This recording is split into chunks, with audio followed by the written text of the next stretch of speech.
السلام عليكم، وياكم أخوكم شاعر الوطن فاضل الدبوس. هذه مناداة أرسلها إلى خادم الحرمين الشريفين الملك سلمان بن عبد العزيز حفظه الله.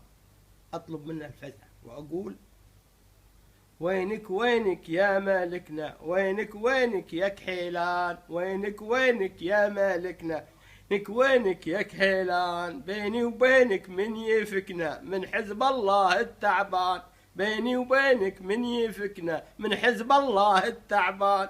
الله يستر في بلدنا بيشبون فيها النار، الله يستر في بلدنا بيشبون فيها النار.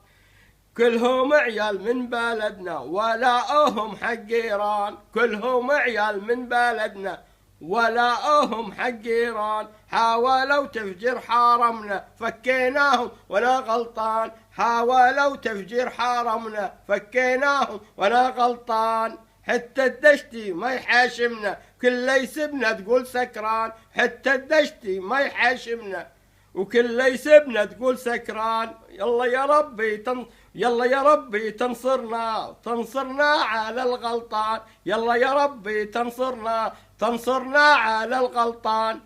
وشكرا، اتمنى وصلت الرسالة.